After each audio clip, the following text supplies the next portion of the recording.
Donald Trump has spent 4 hours in the witness box at the civil fraud trial against him in New York City this week. Trump's daughter, Ivanka, has also testified.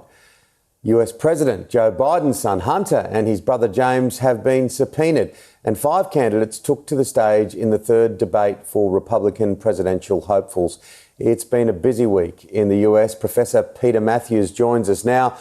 Professor, let's start with Joe Biden, because the big story this morning is he will meet with the president of China for the first time in a year. Yes, that's a big story because the last time he was supposed to meet, it got postponed. And these are the two major countries in the world in terms of economic clout and even military might at this point, and conflicting foreign policy objectives that have to be resolved. So it's a good thing that these two presidents are meeting. It's best to go to the very top to discuss these problems and use diplomacy and encourage trade and technology with both countries so that the world can prosper, including climate change, the biggest challenge for all of the world, and also these two countries especially being the biggest polluters of the world at this time. So all of that has to be done.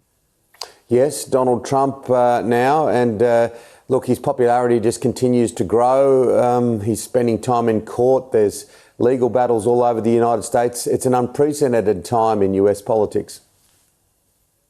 This is unbelievable, Tim, if you think about it. We could never predict this would happen. But it is true that President Trump, former President Trump, is the leading candidate by 40 percentage points over all the other Republicans. So he's the only game in town, and yet he's right now facing a civil trial. He's actually been declared by the judge to be guilty of fraud, financial fraud, but he's not facing the sentencing. And for that, his children were able to testify. And it looks like Ivanka just said that she was not aware of much of this. So it's quite interesting to see what will happen now with the sentencing. And then he's got other trials coming up, including criminal trials for which he was indicted. And we'll see how that goes and how that might affect the general election. Right now, the polls are showing a very close race. Some polls are showing President Trump ahead of Biden, actually, by 4 or 5 percentage points. And we'll have to see how that goes. Is that dependent on whether or not Democrats will turn out to vote in large numbers like they did in 2020, or some of them will stay at home? Yeah, absolutely. Of course, it's not compulsory in the United States, whereas in Australia it is compulsory to vote. US President Joe Biden's son, Hunter, brother James, subpoenaed, also part of an impeachment inquiry by the Republican-controlled House Oversight Committee. Yes, indeed. And this is quite big as well. The accusations of the committee are that they say they want to investigate to see whether or not there was any kind of corruption with the Biden son using the Biden name to do business deals or gets favorable to business treatment, possibly in other countries as well. That's the accusation. And they're saying they have evidence to go ahead and investigate further. But let's see how that goes. They have to provide the evidence.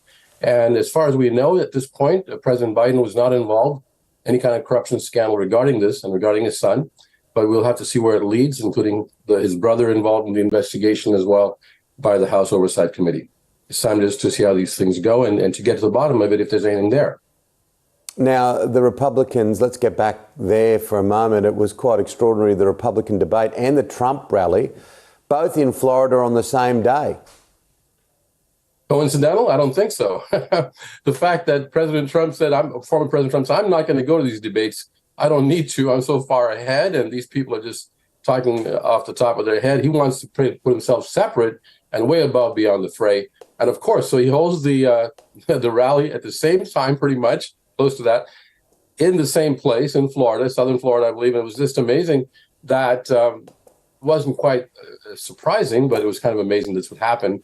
And him not even going to a debate, but holding something else on his own.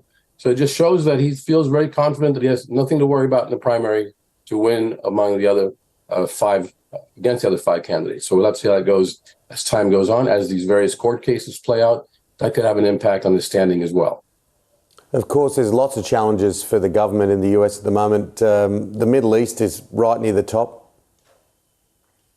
It really is, Tim, and it's very, very tragic what happened. We've had over 11,000 people killed in Gaza from the retaliatory strike that Israel has done in the bombing for the last 1 month, which is, to get it to somehow find a way to stop Hamas from doing something like it did on October 7th, a terrible, terrible terrorist attack that killed 1,400 Israeli people and took hostages as well. So this has to be resolved. I think it's very important that the U.S. has an even playing hand and not try to take one side over the other. And we need to have an immediate humanitarian ceasefire, Tim.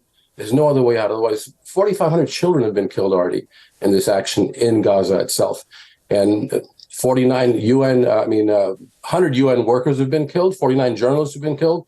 How can we get to the truth if the journalists themselves aren't able to report honestly what's going on in Gaza? And it all goes back to UN Resolution 242, which calls for withdrawal of the Israeli forces from territories they captured in 1967 war. And that has to be the beginning point. And Israel's security has to be guaranteed at the same time.